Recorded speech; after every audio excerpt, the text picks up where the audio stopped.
হরে কৃষ্ণ।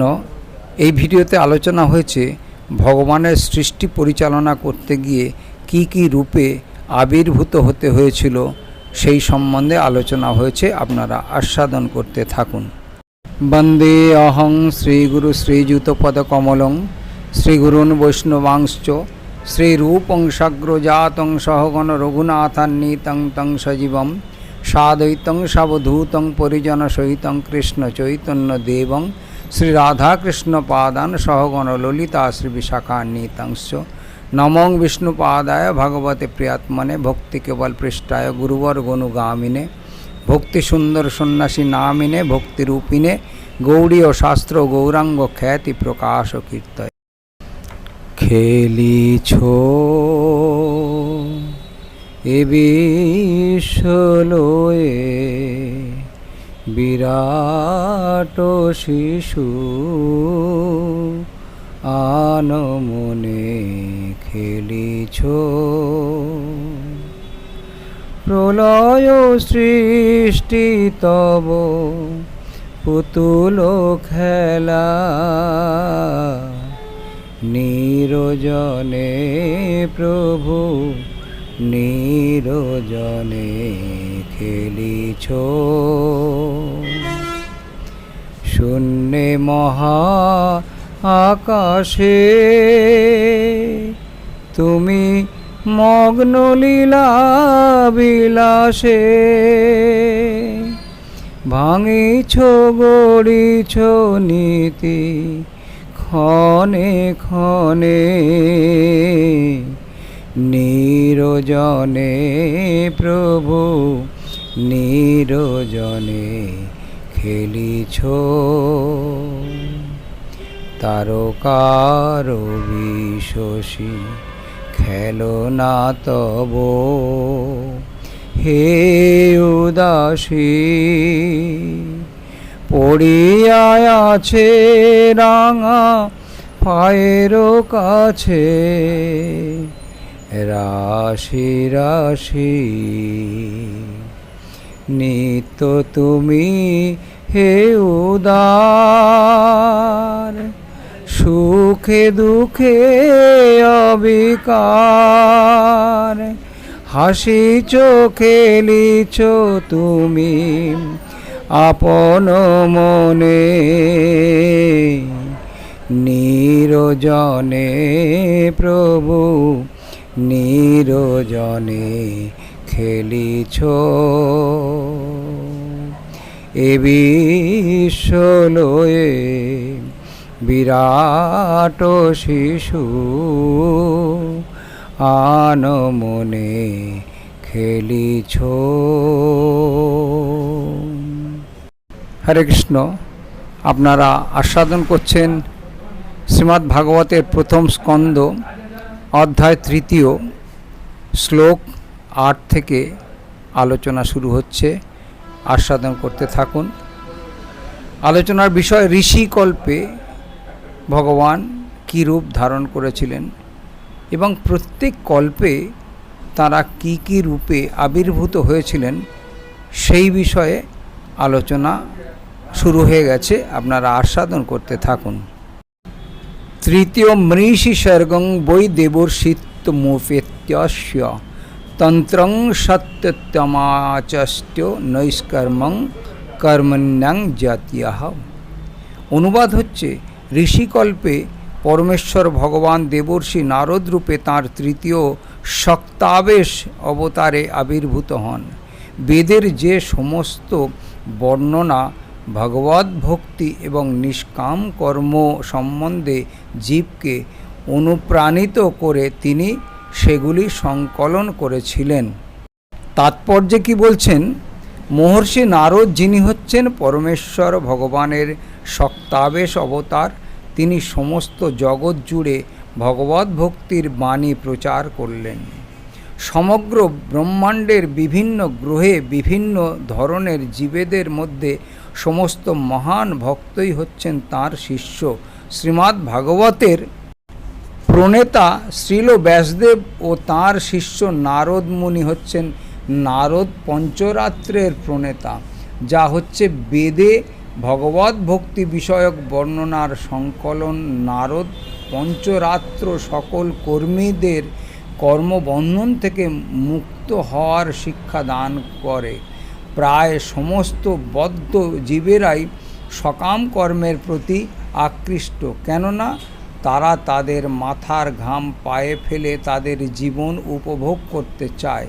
সমস্ত ব্রহ্মাণ্ডের প্রায় সব রকম প্রজাতি সকাম কর্মী। সকাম কর্মে নানা রকম অর্থনৈতিক উন্নতির পরিকল্পনা থাকে, কিন্তু প্রকৃতির নিয়ম হচ্ছে যে প্রতিটি ক্রিয়াই প্রতিক্রিয়ার সৃষ্টি করে এবং যে কোনো কর্মের কর্তা সেই প্রতিক্রিয়ার বন্ধনে আবদ্ধ হয়ে পড়ে। সেই প্রতিক্রিয়ার ফল কখনো ভালো আবার কখনো মন্দ। ভালো কর্মের ফল জড়জগতে আপেক্ষিক উন্নতি লাভ হয়, আর খারাপ কর্মের ফলে জড়জগতে আপেক্ষিক দুর্দশা ভোগ করতে হয়। তবে জড়জগতের জীবের অবস্থা তা সে তথাকথিত সুখদায়কই হোক অথবা দুঃখদায়কই হোক, পরিণামে তা সবই দুঃখময়। মূর্খ জড়বাদীদের কোনো ধারণাই নেই যে জড়জগতের বন্ধন মুক্ত হয়ে কিভাবে নিত্য আনন্দ লাভ করা যেতে পারে, কিভাবে প্রকৃত আনন্দ লাভ করা যায়। শ্রী নারদ মুনি এই সমস্ত মূর্খ সকাম কর্মীদের সেই সম্বন্ধে নির্দেশ দিয়েছেন। তিনি জড়জগতের রোগগ্রস্ত মানুষদের শিক্ষা দেন যে কিভাবে জীব তার বর্তমান বৃত্তি অনুসারে পারমার্থিক জ্ঞান লাভের পথে অগ্রসর হতে পারে। অত্যাধিক দুগ্ধজাত খাদ্য আহার করার ফলে যখন কেউ অজীর্ণজনিত রোগ ভোগ করে, তখন ডাক্তার তাকে সেই রোগ নিরাময়ের জন্য দুগ্ধ থেকে জাত আরেকটি খাদ্য, সেই দই খেতে দেন। সুতরাং রোগের কারণ এবং রোগ নিরাময়ের ঔষধ একই দ্রব্য থেকে উদ্ভূত হতে পারে, কিন্তু তা অবশ্যই নারদ মুনির মতো একজন সুদক্ষ চিকিৎসকের তত্ত্বাবধানে সম্পাদন হওয়া আবশ্যক। ভগবদ্গীতাতেও ভগবানকে কর্মফল অর্পণ করার মাধ্যমে ভগবানের সেবা করার নির্দেশ দেওয়া হয়েছে। তা জীবকে নৈষ্কর্ম বা মুক্তির পথে পরিচালিত করে। তুর্যে ধর্মকলা স্বর্গে নর নারায়ণাবৃষি ভূতাত্ম পশ্যমোপেত করত দুশ্চরং তপ।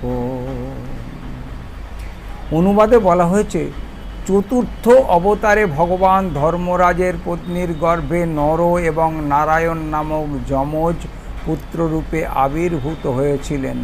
তাঁরা ইন্দ্রিয় সংযমের আদর্শ প্রদর্শন করার জন্য কঠোর তপস্যা করেছিলেন। তাৎপর্য হচ্ছে, মহারাজ ঋষভদেব তাঁর পুত্রদের উপদেশ দেন যে তপস্যা অর্থাৎ পরম তত্ত্বকে উপলব্ধি করার জন্য কষ্ট স্বীকার করাই হচ্ছে মানুষের একমাত্র কর্তব্য। আমাদের শিক্ষা দান করার জন্য ভগবান স্বয়ং আচরণ করেছেন।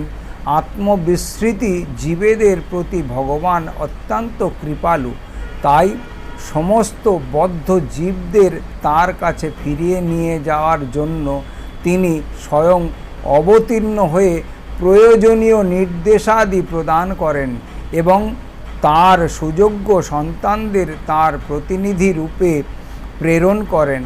আজ থেকে মাত্র 507 বছর পূর্বে সেই উদ্দেশ্য সাধন করার জন্য তিনি শ্রী চৈতন্য মহাপ্রভু রূপে আবির্ভূত হয়েছিলেন। কলিযুগের অত্যন্ত অধপতিত মানুষদের উদ্ধার করার জন্য শ্রী চৈতন্য মহাপ্রভু অবতরণের কথা প্রায় সকলেরই মনে আছে। হিমালয় পর্বতে বদ্রিকা আশ্রমে নরনারায়ণ ঋষি এখনও পূজিত হন। দশম শ্লোক।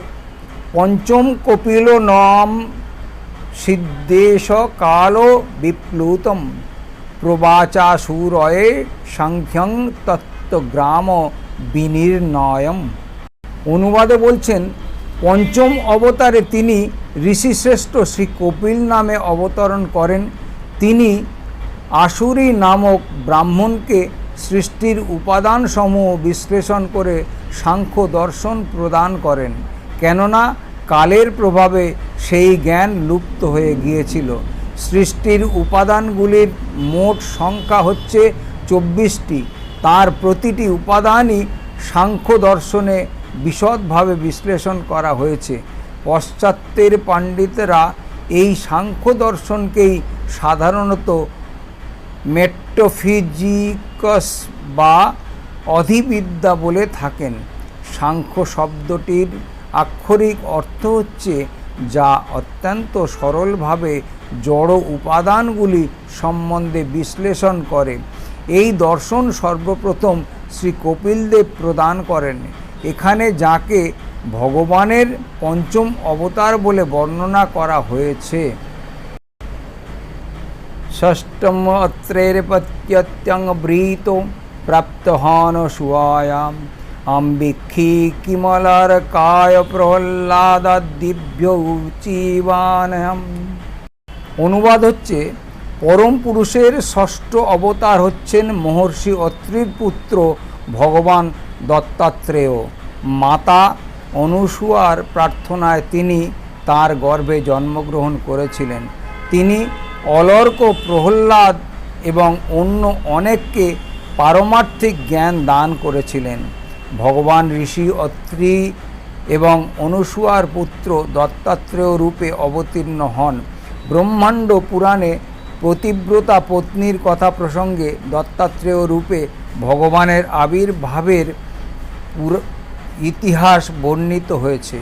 সেখানে বলা হয়েছে যে ঋষি অত্রির পত্নী অনুসূয়া ব্রহ্মা, বিষ্ণু এবং শিবের কাছে প্রার্থনা করেন, হে প্রভুগণ, আপনারা যদি আমার প্রতি প্রসন্ন হয়ে থাকেন এবং আপনারা যদি আমাকে আশীর্বাদ করতে চান, তাহলে আমি আপনাদের কাছে প্রার্থনা করছি যে আপনারা তিনজনে যেন একত্রিত হয়ে আমার পুত্ররূপে জন্মগ্রহণ করেন।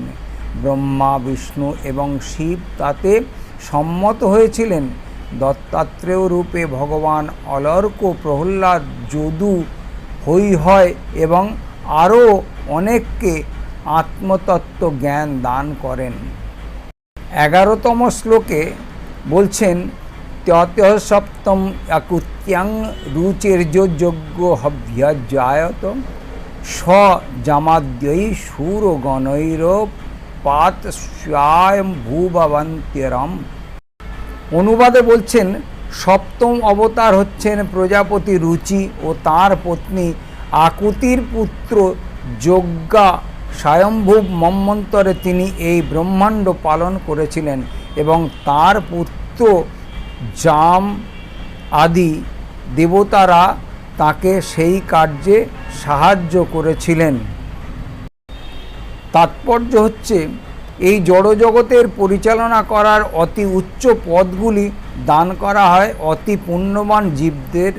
যখন সে রকম পুণ্যবান জীবের অভাব হয়, তখন ভগবান নিজেই ব্রহ্মা, প্রজাপতি, ইন্দ্র আদি রূপে আবির্ভূত হন এবং পরিচালনার দায়িত্বভার গ্রহণ করেন। স্বয়ম্ভুব মনুর সময় বর্তমানে এই ব্রহ্মাণ্ড বৈবস্বত মনুর দ্বারা পরিচালিত হচ্ছে। ইন্দ্রের পদ অধিকার করার মতো কোনো উপযুক্ত জীব না থাকায় ভগবান নিজেই ইন্দ্রের পদ গ্রহণ করেছিলেন। জাম আদি তার পুত্র এবং অন্যান্য দেবতারা তখন তাকে সহায়তা করেছিলেন। ভগবান যজ্ঞ তখন ব্রহ্মাণ্ডের পরিচালনা করেছিলেন। হরে কৃষ্ণ।